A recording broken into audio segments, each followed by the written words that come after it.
to the ASEAN People Speak. I am Regine Jessica Abuel, your host for this podcast. For today's episode, we'll be talking with two inspirational LGBTQI plus advocates who will share their stories and experiences in fighting for equality in the region of diverse cultures. They are both from the organization Asean SOGIE Caucus, a network of human rights activists from Southeast Asia that works for the inclusion of sexual orientation, gender identity, gender expression, and sex characteristics, or SOGIE SC, in the mandate of human rights duty bearers in the ASEAN region. We have with us today these two wonderful people who I am very much privileged and honored to introduce. Let me start off with our first guest. They are the executive director of Asean SOGIE Caucus. They have more than 20 years work experience in the field of human rights, specifically in the areas of human rights education, advocacy, research, and program management. They worked previously with organizations such as Philippine Human Rights Information Center, or Philrights, and their activism extended into the academe in the capacity as senior lecturer at the Department of International Studies of Miriam College, an educational institution in the Philippines, where they taught courses on gender, human rights, and social research. They have co-authored publications on child rights, human rights education, and migration and ICT. They are very passionate about cultural activism, mysticism, and creating spaces for unheard voices within social movements. Our first guest speaker graduated with a Bachelor of Arts in International Studies degree from Miriam College in the Philippines and a Master of Arts in Human Rights degree obtained from Mahidol University, Thailand. Ladies and gentlemen, let us welcome our first guest for tonight, Ryan V Silverio. Yay! Hello, Ryan. Hi. Hi. Good Good morning, evening good and afternoon, welcome good to the evening, show. everyone. Yes, Thank you because so we're much very for having inclusive. me. Thank you also for gracing this occasion. Such a And that's privilege to be right. here. We are very honored for at this point because of you and our next speaker. So thank you for saying yes to us in this podcast.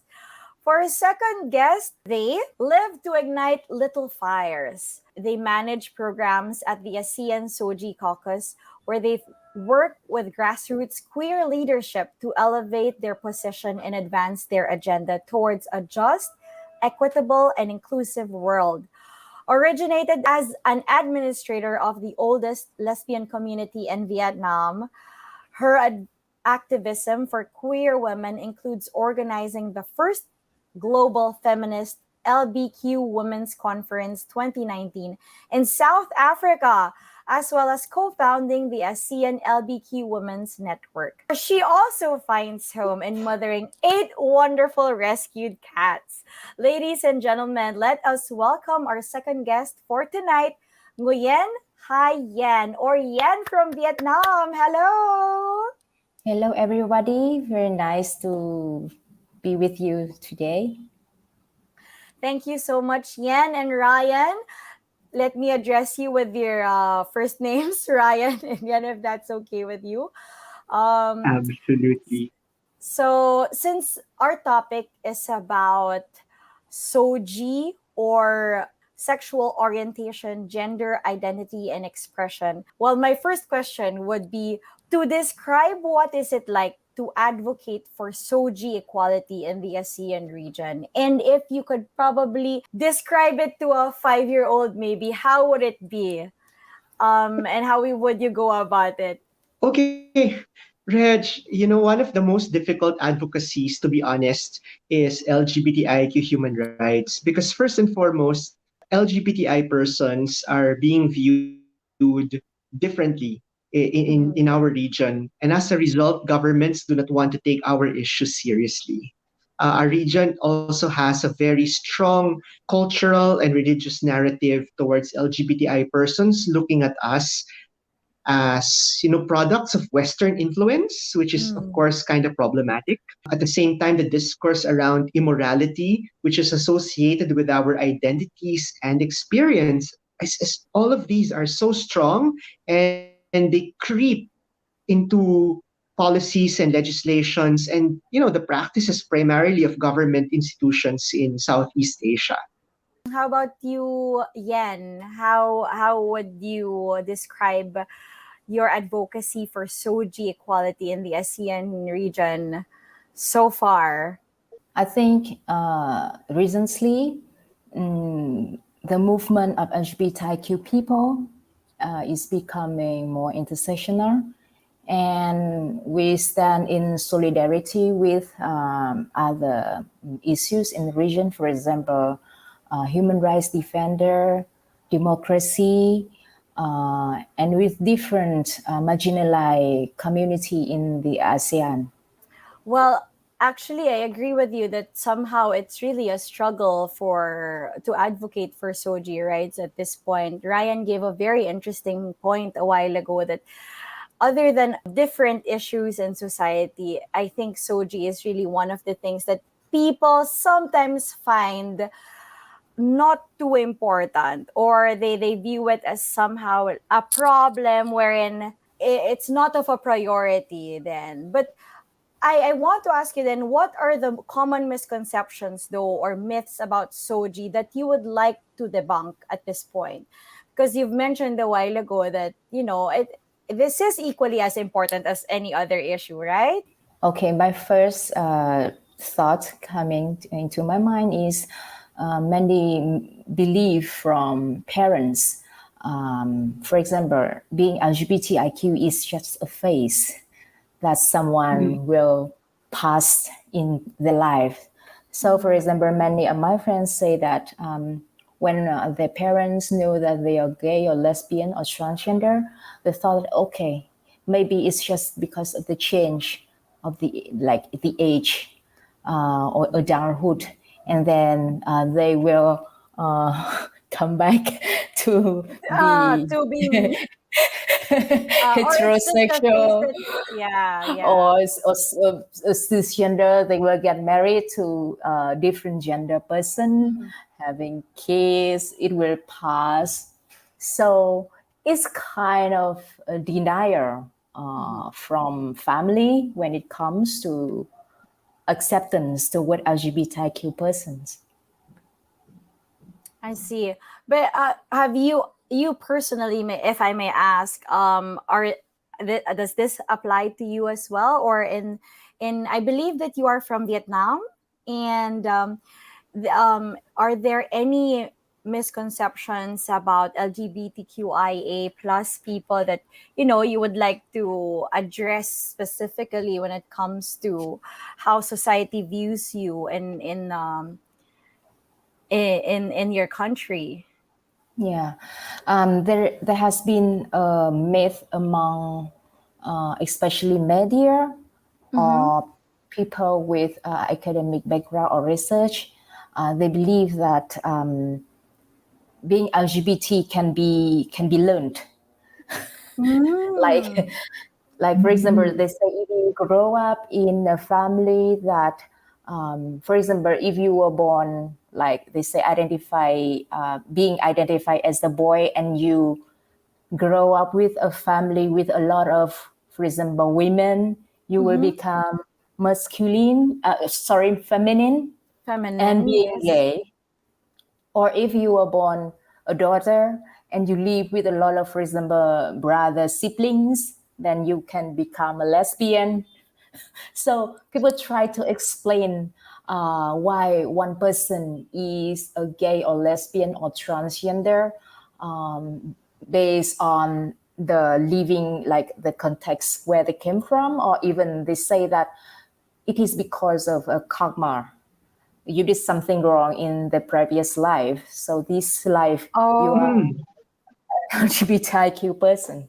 so it's kind of a reflection then of how your past life was and how you are now. Oh, and that's really a very, I'd like to think that's a misconception, yes. How about you, Ryan? How about you? Especially in the setting of Philippine. I mean, since you're coming from the Philippines, and would like to know what are the common misconceptions or myths about Soji, and how would you like to debunk them? And maybe you could also share to us, as you have also experienced at least 20 years already in the field of human rights education and advocacy. How has this changed? Yeah, okay. So big questions. The first one I'd like to address is a misconception about LGBTI identities as Western influence. Because, Mm-hmm. until now, we always hear this in policy debates and even what ASEAN officials would say why they don't want to deal with LGBT rights. But first things first, who brought criminalization of LGBTI persons in our region? These are the colonial powers. UK primarily brought in Section 377, which criminalizes consensual same sex relations. And prior to that, there have been a lot of narratives, pre colonial narratives, of diverse gender identities of people. In the Philippines, for example, there's an indigenous group which has this identity called mente fuale, or Mm-hmm. let me correct that later on. So primarily there are pre-colonial identities of gender diversity. There have been some articles written about the Babaylan, the Asog. These Yes, are yes, persons of male assigned at birth, but their identities and gender expressions transcend the binary, and they play very yes, key roles in the spiritual and the communal relations in pre-colonial times. Indonesia also has in their Bugis culture, they also have the identity of the bisu, which is also the blending of diverse gender identities into one person. And then there are many myths, pre-colonial myths of a person identities changed across, a person's life. So we do have gender diversity in our region. The thing is, when colonial powers came in, they divided humanity into two: man, woman, male, female. Okay. And that is what we don't want to happen, because the gender binary excludes many people. So I think that's the first one I'd like to debunk. The second thing that I'd like to debunk is that when you talk about SOGI, it's only about LGBTIQ persons. I remember one senator who in the Philippines who kept on saying that, oh, the Soji people. What? You don't have Soji? What? All of us have Yeah. Soji. Whether Yes. you're a cisgender man or a transgender woman, whether you're a heterosexual person or a straight person or a bisexual, pansexual, homosexual, you do have a Soji. All of us have Soji. Yes. Unfortunately, society only recognizes a specific sexual orientation or Or group. specific gender identity. And we don't, I Yes. mean, those who go beyond that norm are excluded, are oppressed. I agree with that. And it's true. Everyone has a soji. I mean, we all have our different sexual orientations or gender identities and the way we express ourselves. So it shouldn't just be confined into one group, or like people who would identify themselves as this and that. In your context though, I mean, in your work though, how have you tried to debunk these misconceptions? Or have you been doing talks or programs or work that have been also, I guess, I understand though that in your organization, in ASEAN Soji Caucus, that is your advocacy. But maybe you could give us some examples also, how you are trying, how you try to change this kind of perception from people. Okay, sure. We do a lot of education work. We speak to Yes. LGBTI persons, and more importantly, we speak with organizations who are non-LGBTI focused. For example, groups working along the lines of labor rights, child rights groups, trade unions, indigenous peoples. We do this intersectionally because we think that the struggles of LGBTI persons are not confined only within the work of LGBTI Mm-hmm. advocates. LGBTI issues are located within the broader social justice and human rights movements. So also important that we speak of the same, same language, same perspectives, our understanding of what sexual orientation, gender identity, and gender expression is the same. So that's one. And then second is we recently, this year, we've organized the Southeast Asia Queer Cultural Festival, and we've collaborated with Mm. more than 40 artists and activists in Southeast Asia to come up with creative work looking at how being queer, how being LGBTI manifests in the lived realities of ordinary people. I remember there's a group called Hanoi Queer from Vietnam who did an amazing animation about queer history in Vietnam. Maybe Yan Wow. can talk about that. I think that's a good lesson, a good material for discussing how being LGBTI or being queer is integral in our country or community's histories. Yes, I actually agree with. I mean, the fact that you pointed out the importance of education and how everything is interrelated. I agree with you that it shouldn't be just contained into a one type of program or advocacy because it's all interrelated. How about you, Yen? Are there any? Would you like to add on that? Following up with Ryan, we work with different partners as NGOs with our advocacy work, and we start to work with artists, especially queer artists across the region. I think another thing that we can say is to supporting artists to queer the history. Yes.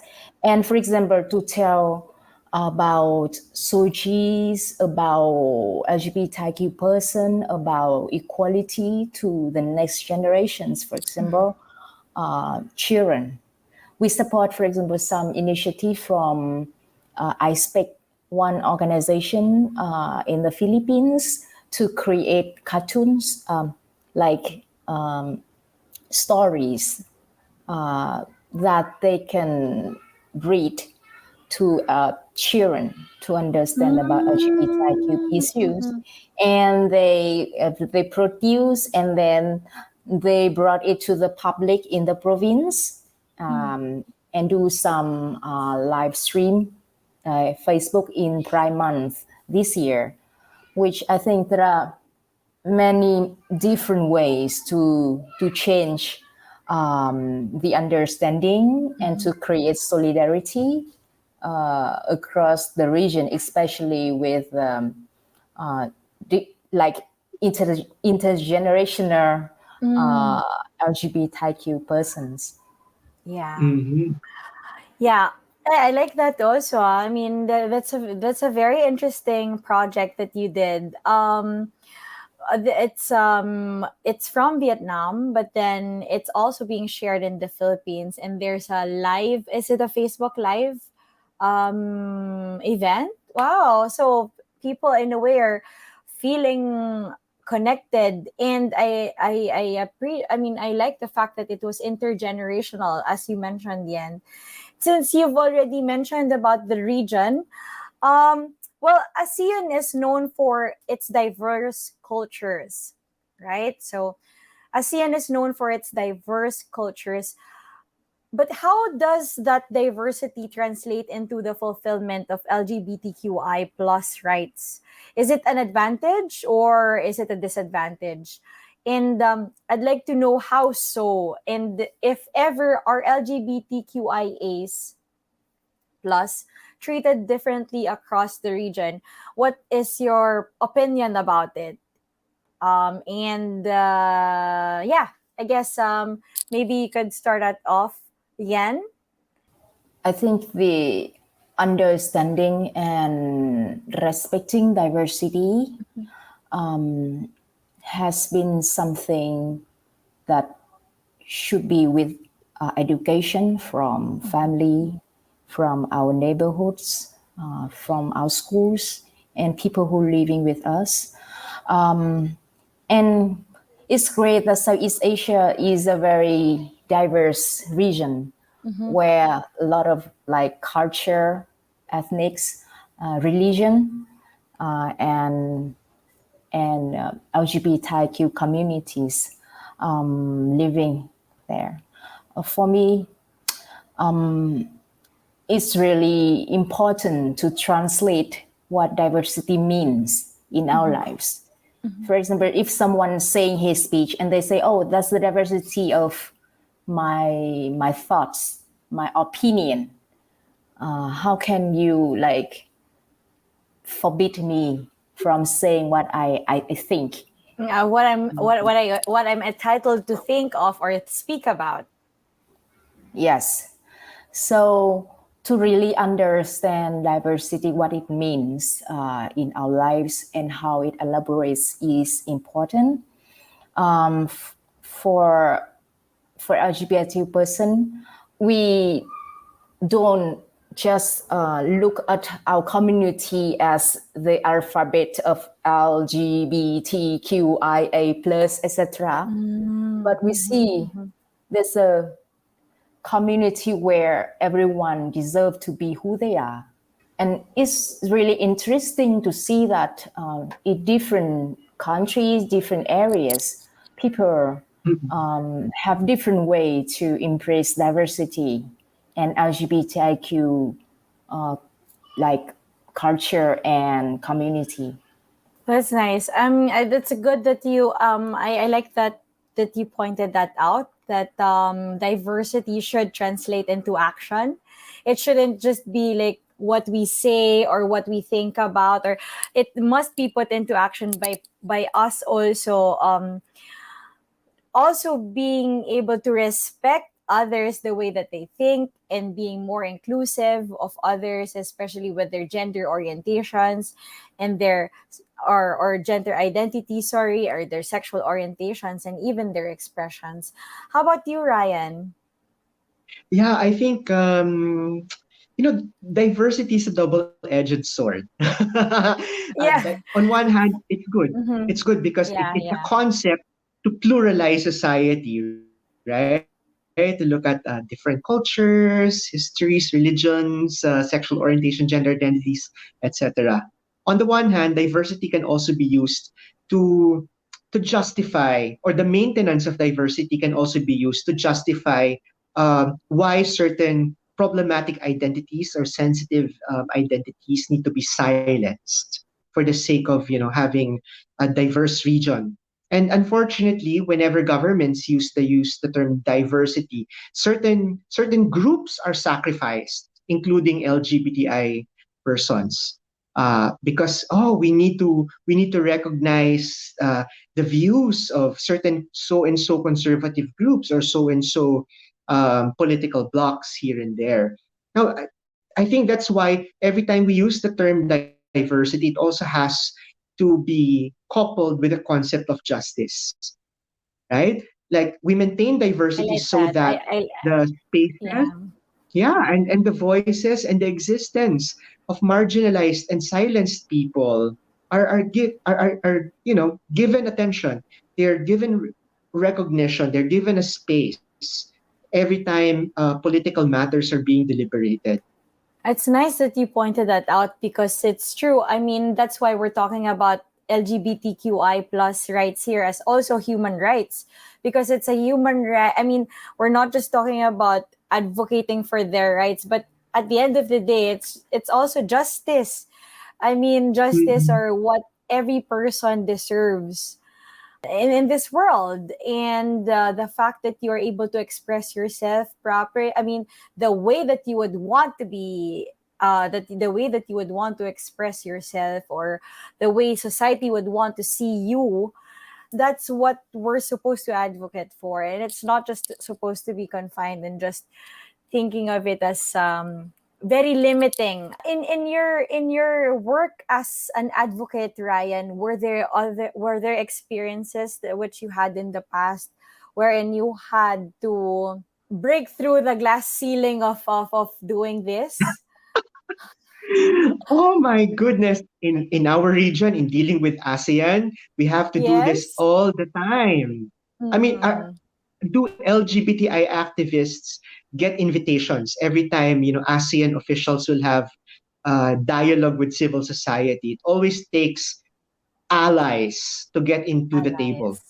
Yes, yes, Yeah. definitely. And that is why it's very important for mainstream human rights organizations and other intersectional groups to not forget LGBTI persons, because ASEAN in itself do not recognize our identities and experiences. That's why for us as Mm. LGBTI activists, we really have to strengthen the movement, no? So that ASC alone will not be the organization to tell ASEAN officials, hey, we do exist. We are part of ASEAN. We are ASEAN too.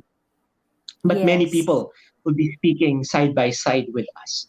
While at the same time, it's also important to create alternative structures. That's why Mm-hmm. for us in ASC, the concept of alternative regionalism matters. So if ASEAN Mm-hmm. does not want to deal with LGBTI issues, the hell with them. We will find Mm. other alternative mechanisms so that local governments or national governments or UN mechanisms will be able to recognize us, and we can maximize these mechanisms to seek redress for injustices made against LGBTI persons. Like, for example, we always talk about LGBTI human rights in our region. Mm-hmm. The ASEAN Human Rights Declaration does not recognize sexual orientation. Many governments, such as Malaysia, Mm-hmm. Indonesia, Brunei, and few more, vehemently pushed away SOGIE into the language of the ASEAN Human Rights Declaration because they say it's sensitive, because they say, this is our certain our respective governments do not recognize the sector.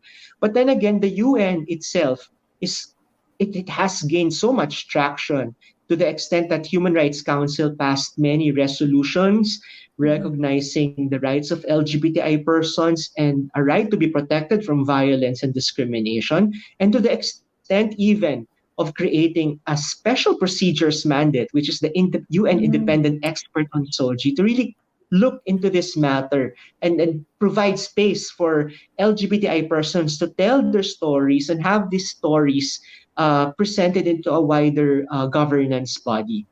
We hope ASEAN will also do the same thing, but it might take a while, and perhaps it will also require structural changes within the institution itself.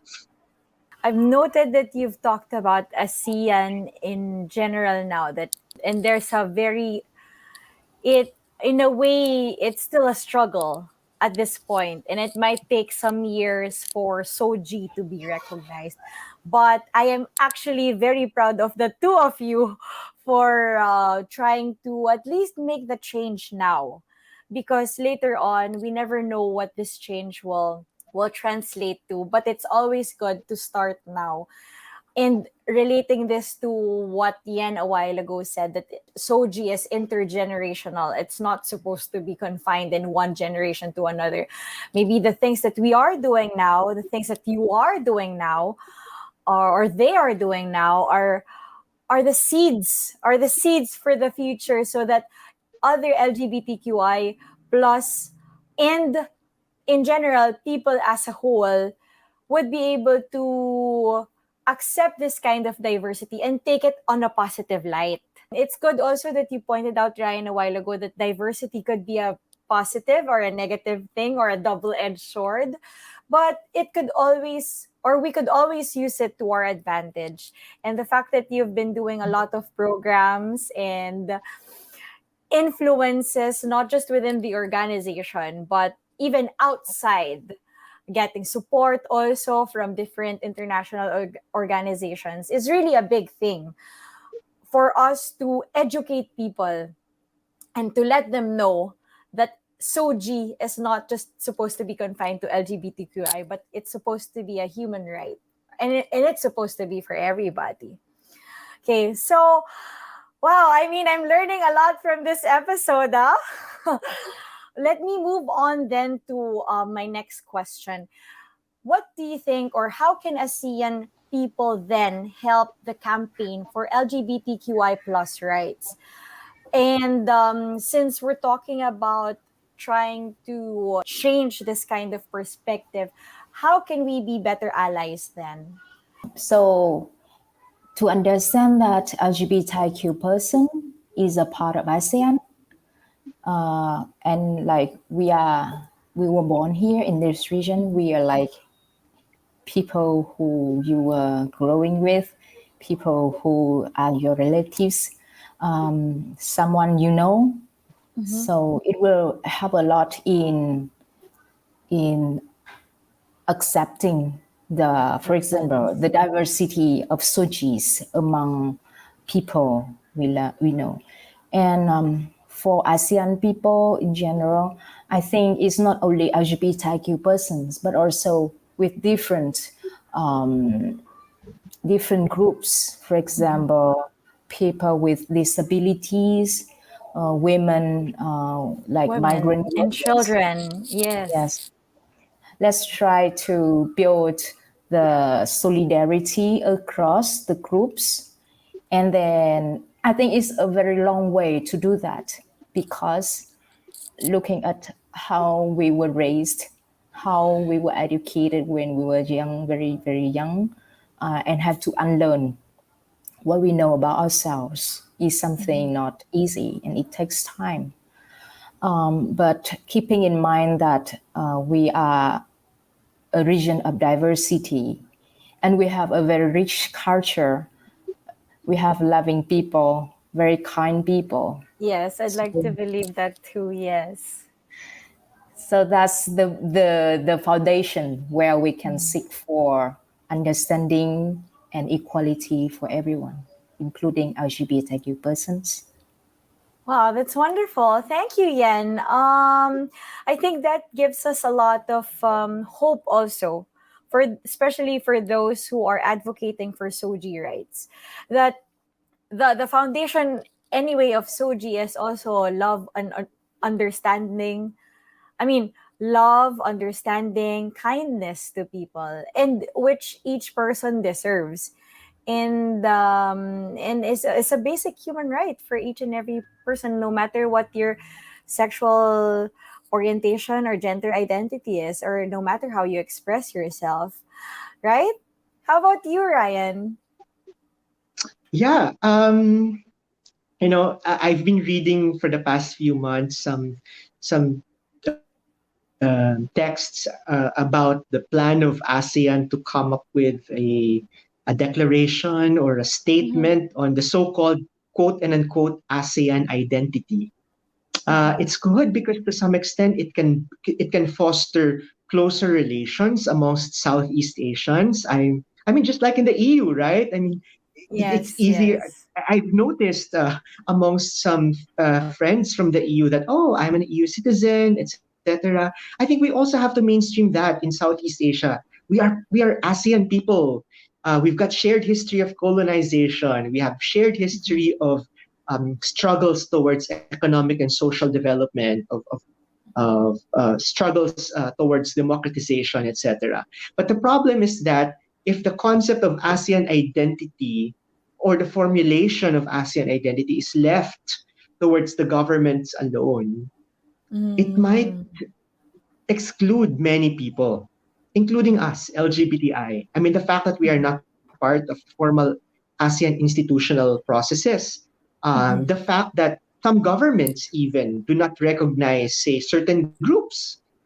Like, for example, during the ASEAN Civil Society ASEAN People's Forum, there's always a debate every time the term indigenous peoples would surface in statements. Certain countries in the Indochina sub-region would vehemently oppose that because they would say, our governments do not recognize indigenous peoples, but would use the term ethnic minorities, etc. So I think we find solace, we find strength uh, working side by side with underrepresented, silenced identities.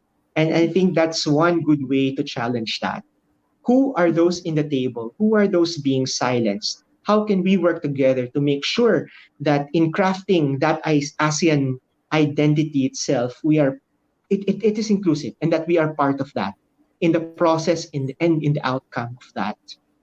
I like that. I think it boils down to empowerment also, and having a voice, especially for these sectors that, and you pointed out a very good you pointed out something very, you made a very good point a while ago when you said that if we're just going to leave it with the governments and how they will define an ASEAN people or an ASEAN person, then that definition would probably be limited. So we have to do something about it. We as allies cannot just be bystanders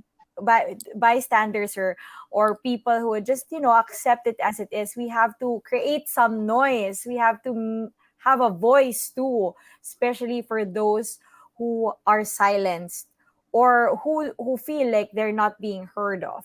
So thank you for that, Ryan, and I hope that you and us also being allies and the rest of ASEAN SOGIE Caucus could really be able to fight that status quo, and eventually be heard by ASEAN states and consider also SOGIE rights and SOGIE equality in general into formulating declarations, laws, treaties, or conventions, because they do matter. We all matter. SOGIE matters. And on that note, I guess I want to ask you guys, since we're about to close the episode, are there any messages or things that you would want our listeners to we call it pabaon, or your something that you would want the our listeners to take from this episode at the end of the day? Maybe we'll start off with Yen. Yes, I would like to take this space for this to our queer friends in Myanmar. Oh, okay. We're doing the same thing too, Ryan, for our friends in For our Myanmar friends from Myanmar and Thailand. and Thailand. Yes.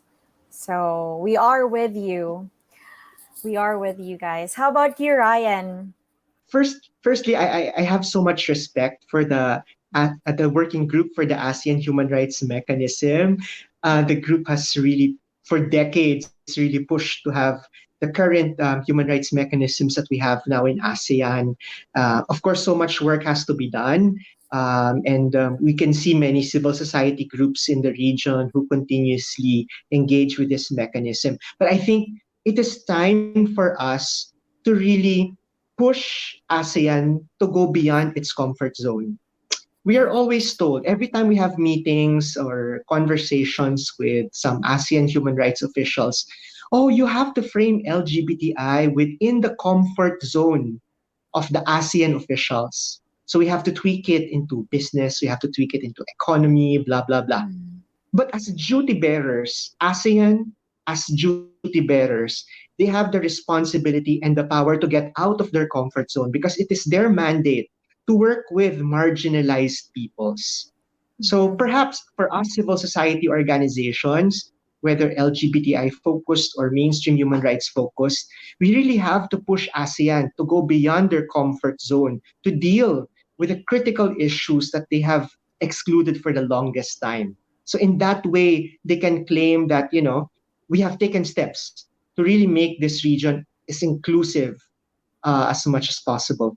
Wow, I thank you for that, Ryan. Wow, I mean, honestly, I agree with you, and at the same time, I think it was good that you left our listeners with that message also, that we have to challenge the status quo. We always have to go beyond our comfort zones. And it is not just about entertaining new thoughts or new ideas, but it's also just being inclusive and being true to our word as being diverse, and the spirit of inclusion for everybody. That's so nice. Thank you so much, Ryan, for that, and Yen also for that very simple yet just so you know, since we're going to go through a podcast through Spotify, Yen made a Wow. symbol. Yes, made the symbol to our friends in Myanmar and Vietnam, the three sign, but are together. So I'm just describing it now, just so people who are listening to Spotify could also imagine what the end did. But other than that, though, thank you also for your insights for tonight. This has been a very wonderful and enlightening podcast. And I hope our listeners were able to get something out of this. And the message, especially of challenging or going beyond their comfort zones. At the end of the day, because Soji is not just Soji, but it's an interrelated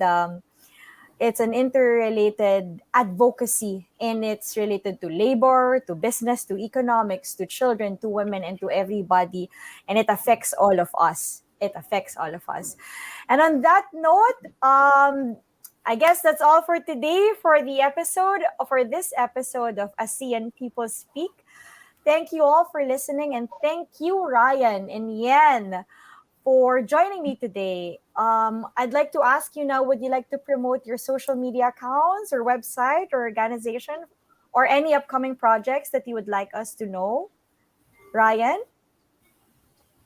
Yeah, we do have, we are kind of active in social media. We have a website. It's www.aseansogicaucus.org. And you can also Mhm. find us in Facebook, in Twitter, and Instagram. So just look for ASEAN Soji Caucus.